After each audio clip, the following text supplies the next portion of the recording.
Chapter 1. The Ancient Breath, Part I. The Finding. The Sound of Silence. The world did not begin with a bang, nor a whisper. For Kai, it began with the rhythmic, guttural thrum of the Pacific Ocean hitting the basalt cliffs of the archipelago. It was a sound that lived inside her bones, a constant vibration that made the teacups in her father's kitchen rattle ever so slightly at 4 in the morning. Kai was 11 years old, but her eyes held the depth of someone who had watched 1,000 sunsets and understood each one. She lived on the edge of a world that was moving too fast, while the rest of the island began to sprout concrete hotels and the frantic energy of tourism. Kai lived in the slow. She lived in the space between the tides.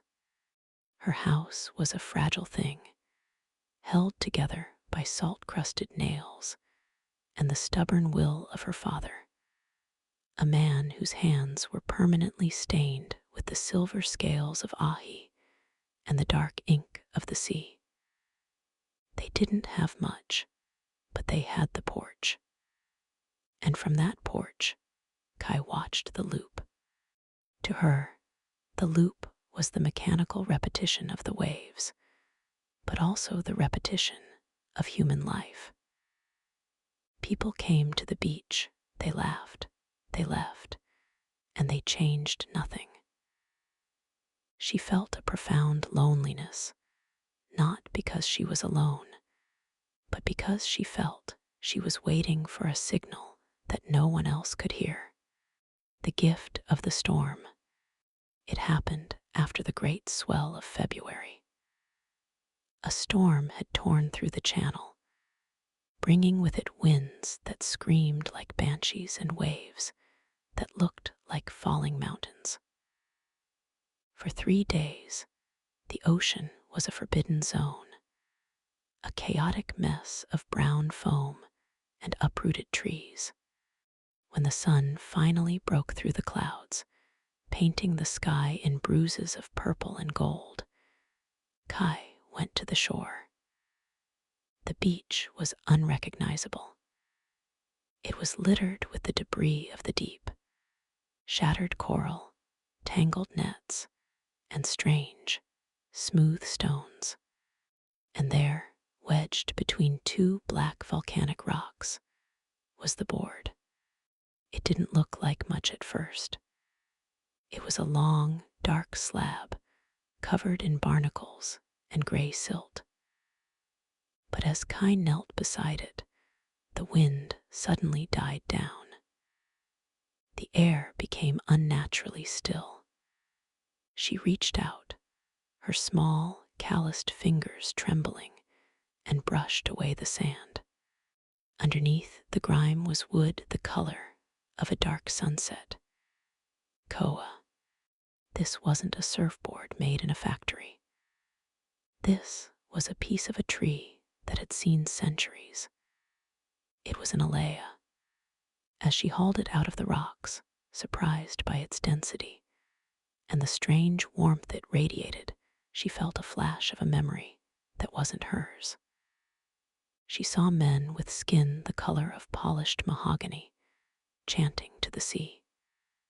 She heard the rhythmic thwack of stone adzes carving wood.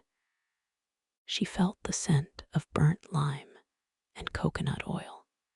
The board was heavy, nearly twice her height, with no fins to guide it. It was a primitive tool of pure faith. "You found me," she whispered, her voice lost in the wind. "Or did you bring me here?" The gateway to 1920. Kai didn't just walk into the water that day.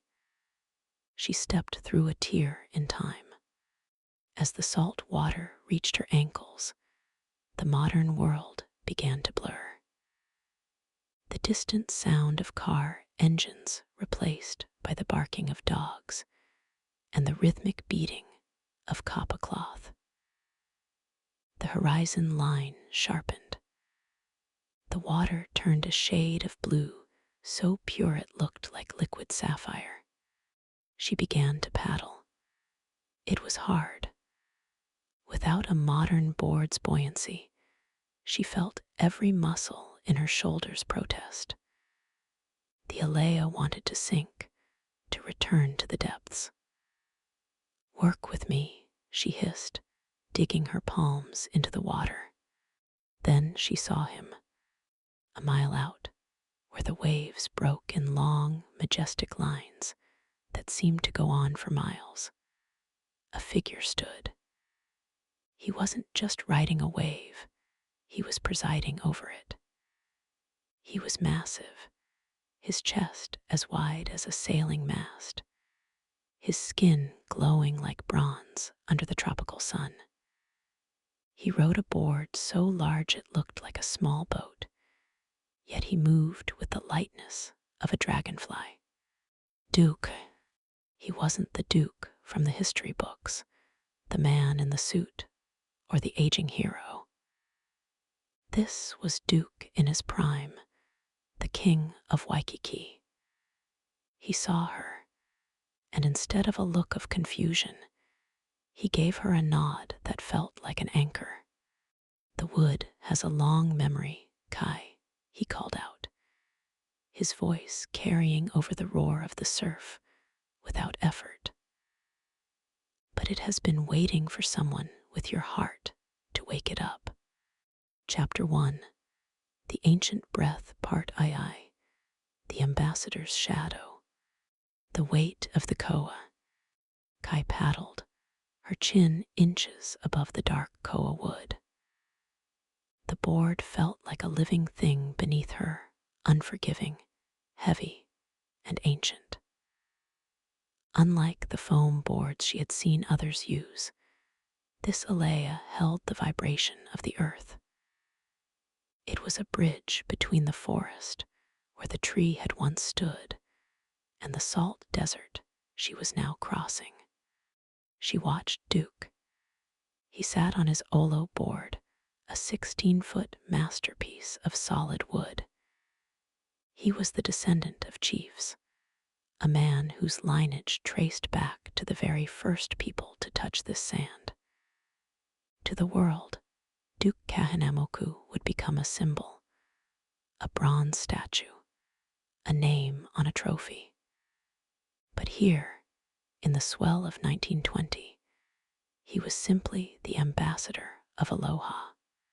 "You paddle with your arms, little one," Duke said as she finally reached the lineup, her lungs burning like they were filled with hot coals. "But the ocean does not care about your muscles. It cares about your rhythm." He swung his massive legs into the water. He didn't look tired. He looked as though he were part of the current itself, the history of a king. "Do you know why we surf, Kai?" Duke asked. He wasn't looking at her. He was looking at the horizon, reading the subtle shifts in the clouds that spoke of a coming set. "To be free," Kai whispered, catching her breath. "Freedom is a consequence," Duke replied. "The reason is connection. My people, the Kanaka Maoli, we did not see the ocean as a barrier.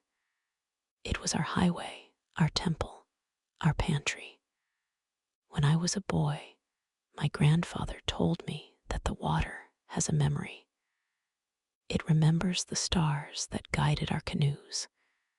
It remembers the prayers of the kahunas."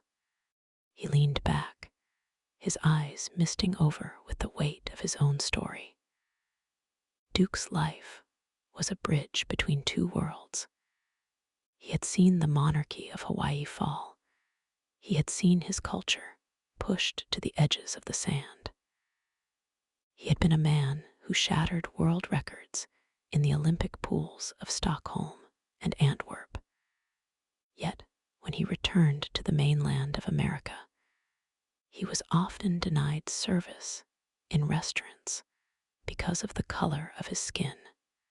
The world is a hard place, Duke continued, his voice dropping to a low rumble. They will try to put you in a box. They will tell you what a girl can do, what a person with your skin can do, what a person with no money can do. But here, he gestured to the vast, shimmering expanse of the Pacific. The ocean does not know your name. It does not know your bank account. It only knows if you are honest. The rescue of the soul. Kai watched his hands, huge, powerful hands that had once pulled 8 drowning men from the wreckage of a capsized boat in Newport Beach. In 1925, a fishing vessel had been hammered by a freak swell.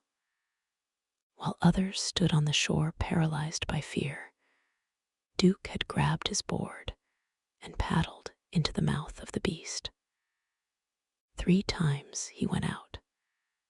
3 times he returned with dying men clinging to his wood. When I paddled that day, Duke said, sensing her thoughts, I wasn't a hero. I was just a brother. That is the secret of the water.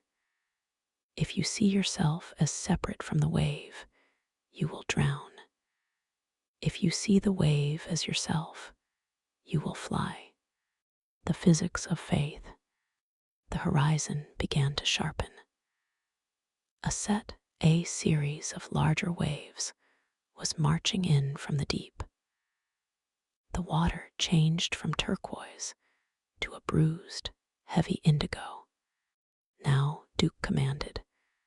His relaxed posture vanished. He became a predator of grace. The Alea has no fin, Kai. It has no rudder to guide it. You cannot force it to turn. You must use the edge. You must use your soul. In the 1920s, there were no leashes. If you lost your board, you swam. If the board hit you, it could break your ribs. It was a sport of absolute consequence. Turn your wood, Duke shouted. Feel the swell lifting the tail. Don't look at the beach. Look at where you want to be. Kai turned.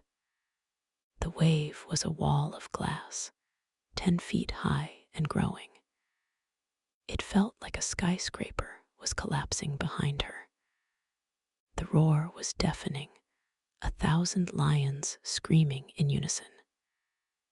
She dug her hands into the water, her small body straining against the inertia of the heavy koa wood. Paddle, paddle for your ancestors. Duke's voice echoed through the spray. The first glide. Suddenly, the world went silent. The frantic splashing stopped. The weight of the board vanished. Kai felt the lift. The back of the board rose, and for a terrifying second, she was looking straight down into a canyon of moving water. She popped up. Her feet found the waxless, oiled surface of the wood. She wasn't standing, she was hovering. Because the Alea was thin and finless, it didn't slice through the water, it planed on top of it. She felt the incredible speed, a raw, frictionless slide that modern boards would never truly replicate. She was vibrating at the same frequency as the Pacific. To her left, Duke appeared. He was riding his massive board with his arms crossed over his chest, a picture of ultimate serenity. He looked at her and smiled a smile that contained all the aloha of a vanishing world. You are breathing, Kai, he laughed.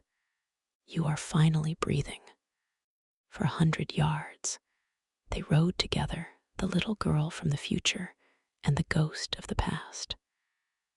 The spray was like diamonds hitting her face. The sun was a crown of fire. In that moment, the loop was broken. There was no yesterday, no tomorrow, no chores, no loneliness.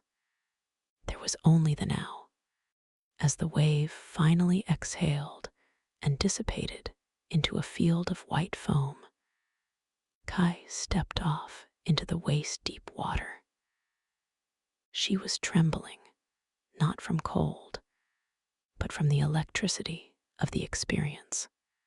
Duke paddled over, his dark eyes shining.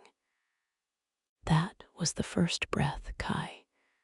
But the ocean has many lessons. You have learned to share the water. Next, you must learn to find the silence.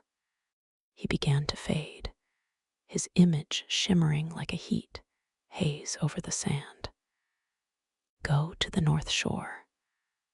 Look for the man who lives in the eye of the storm. Look for the pipe.